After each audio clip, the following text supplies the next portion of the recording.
Hi folks, this is all the fruit, and here I have another beautiful ancient cherry tree near my city of Heidelberg in Germany.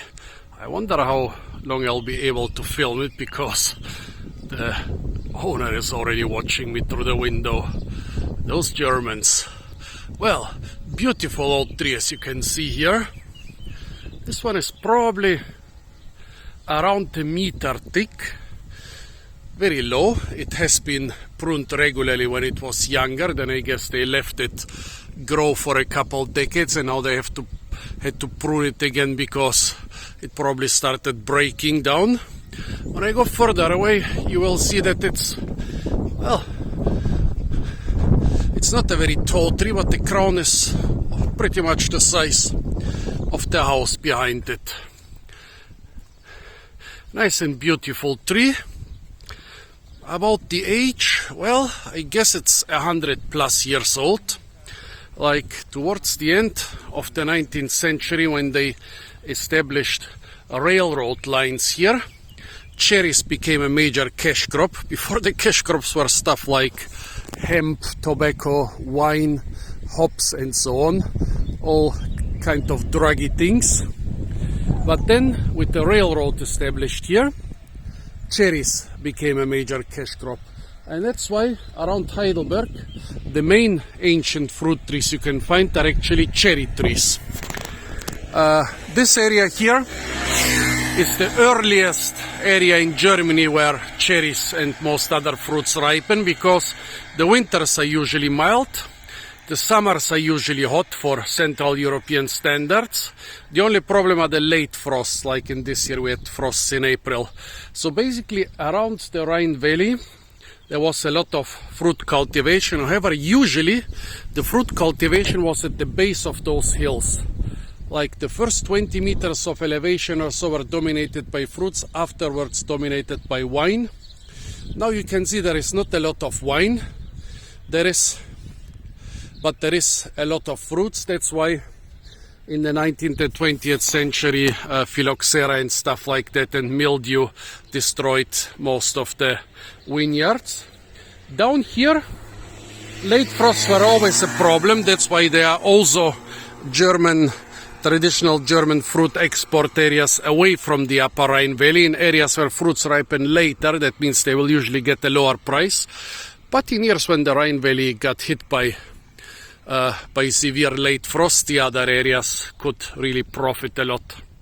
So those cherries were picked carefully, were packed into boxes, and then were shipped everywhere throughout Central Europe, mostly to big cities like Frankfurt, Munich, Hamburg, Berlin. They also went to northern Italy, to cities like Milan and Turin, to London, to Amsterdam.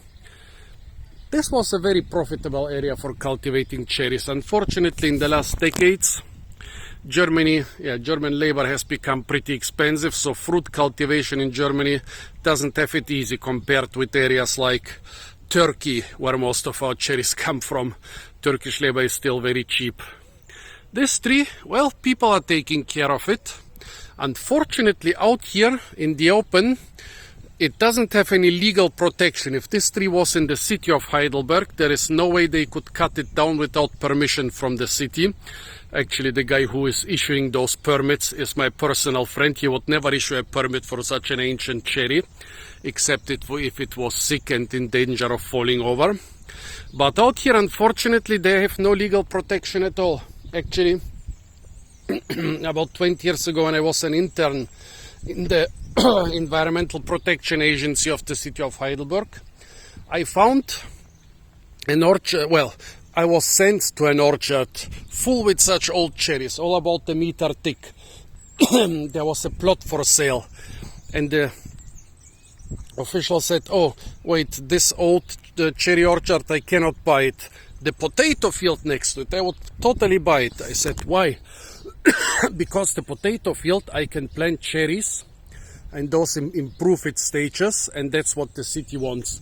They don't want to buy old stuff and preserve it. They want to create new stuff. Very stupid. We both knew it's very stupid, but that's what he had to do. So unfortunately, we didn't buy the plot. There were maybe 8 or 10 cherry trees of this size over there. I couldn't find the plot later. Probably they got cut down. It's a pity. Over there in the city, very stringent legal protection. Out here, no legal protection at all. But there are still a couple of those ancient trees here around Heidelberg. I'm always glad when I pass them on the way to work.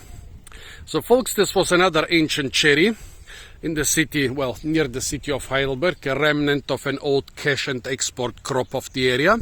Stay tuned for a lot more fruit videos from the beautiful and incredibly fruit-rich city of Heidelberg.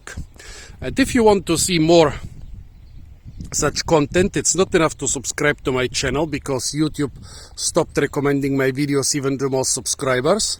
Better press the little bell icon, then you have to be notified whenever I upload.